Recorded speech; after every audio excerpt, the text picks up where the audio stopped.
Alright, here we are once again, beautiful Lake Simcoe.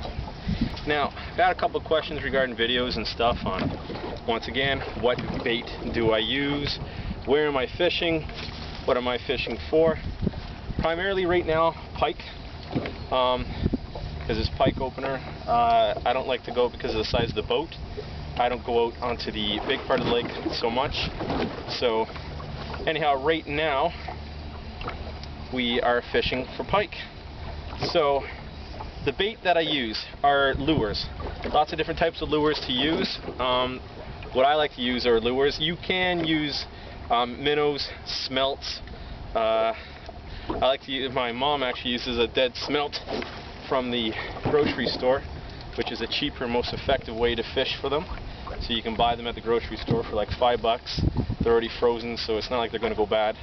And then you can fish them all season. I've checked with the regs with the M&R. They said it's okay, so it's all good. So, anyhow, she uses those. And they're ready to go whenever you want, and you don't have to, have the hassle of running around and grabbing them. Put them in your freezer, they're ready to rock and roll when you are. So what I like to use are lures. Like I said, I like to use primarily spinners, a lot of mepses. You can use spoons, big daredevils. Also, like I said before, if I'm going to be casting a lot, I want to get the most for my cast. And by that I mean I'll put on a bigger lure because I'm hoping to attract a bigger fish. So I'll put on a big honking lure so I can cast it out a lot further. On windy days where there's a lot of wind, right now I'm casting with the wind, which isn't a lot of wind, but the reason I like to cast against the wind is a couple of reasons. One, I like the feel of it on my drag. It gives me a smoother, like you get a sense of feeling, and a lot of guys laugh when I say that, but a lot of people that are catching a lot of pike, you get that cast here. Now I'm casting into the wind, and it's a slower retrieve because I'm kind of drifting along as we're filming this, and then I get a slower retrieve. So even though I'm not casting as far, I get a slower retrieve, and yeah. Anyhow, so when like I said, I use a lot of spinners.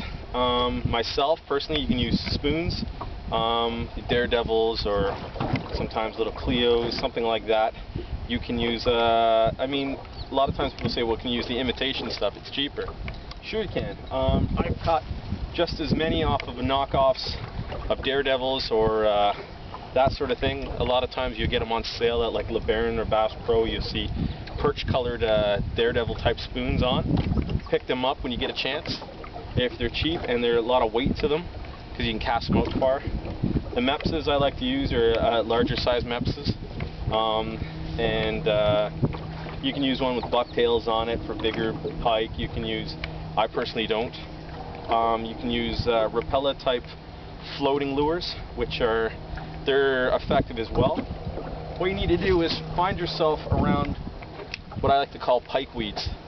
You'll see a bunch of weeds that float up to the surface or close to the surface. Pike or predator fish.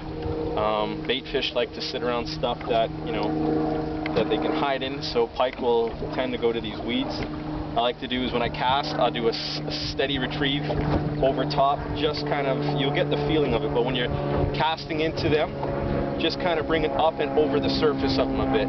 So they'll see it, pike, they've got those big honking eyes, the big teeth, and you'll just see them dart up like snot rockets up and grab your lure. Don't, when you're setting the hook, you don't really need to set the hook too much when you got a treble hook. Once that fish is on, you'll kind of instinctively set it anyhow, but you don't need to set it like a bass. Just let the set come naturally. Keep the steady tension on. Make sure your drag is set. Have a leader if you're going for pike. I recommend it. And just don't horse them.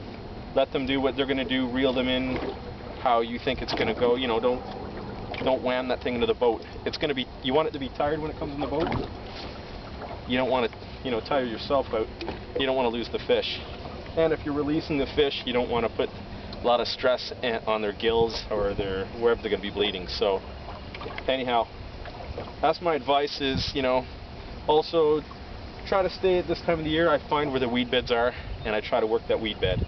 So, like I said, you know, that's what I use. That's my tips for right now, this time of the year, in the end of May, beginning of June. A lot of guys might have different ideas, but I try to fish this 7-foot range right now. Some guys are fishing deeper, and let the wind be your friend. Drift with the wind. A lot of guys try trolling, but you're drifting. You can, as you're moving along, you're moving a couple feet. You know, you cast here, cast there, but try to find the weed beds and work them. So, anyhow, that's my little tips, my advice, the type of lures to use for this time of the year.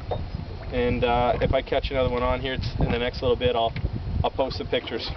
All right, tight lines, and hope to see you on SImcoe.